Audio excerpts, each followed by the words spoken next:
Hey, good morning. It's Pastor Penny, and it's Thursday, November 19th. And today is day 5 of our 10-day thankfulness challenge. I hope you're still with me.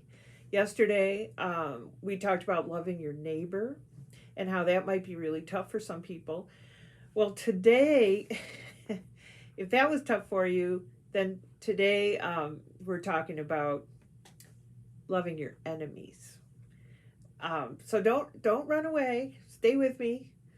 Um, so the word enemy appears often in the Bible, and we may find it difficult to name our enemies today, but there are certainly still people we dislike, are there not? And wholeheartedly disagree with, although sometimes we can disagree on an issue and still like the other person. So and especially in an election year, disagreements and discord are heightened. I'm sure we've all felt that in the last year, especially in the last month. So, who's your enemy politically? Don't say it out loud. Or maybe no one is your enemy politically. That could very well be true. Um, and so, we're remembering that your enemy is made in God's image, just like you are. So, an enemy can be someone in your family, your neighborhood, or your workplace, or we don't know. I have a couple of people in the whole world that I would consider my enemy um, from a while ago, but they and I have prayed about it and prayed for them, and it doesn't make them my friend. They're still my enemy, um, but I have walked away from it, and I have prayed for them. And it's tough to be thankful for someone whose beliefs are so wrong or so different from you that they may be harmful to Christ's call for us. And so, some coping skills could be first, recognize there's a disagreement. Some people can't get past that. Pray for that person or group of people. Thank God for them and for their differing beliefs because it gives you an opportunity to re examine your own. Also, thank God that we have the free will and ability to use our minds to think and to reason. And having said all that, and you've tried to handle it and deal with it, then avoid.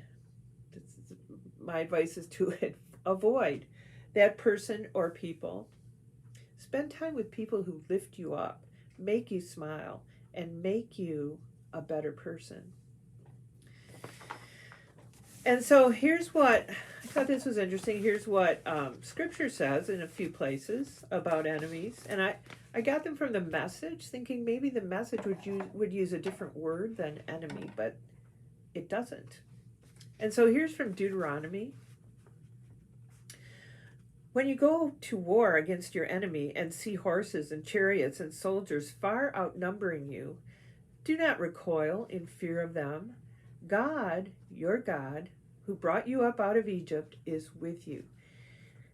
So we are probably not going to see our enemy and be up against horses and chariots and soldiers, but the point is, God is always with you. And here's from Romans 12.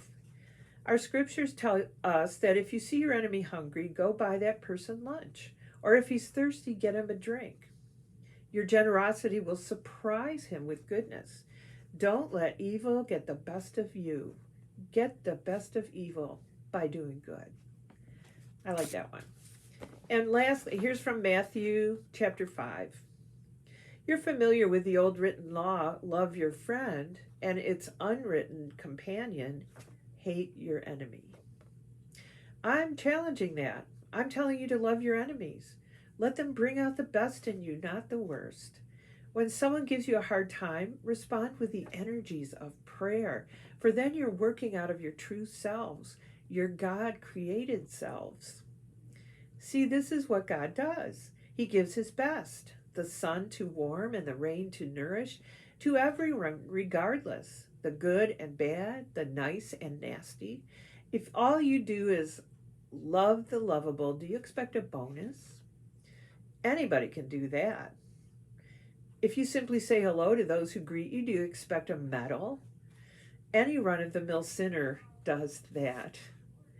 This is the word of the Lord. Glad you stayed with me.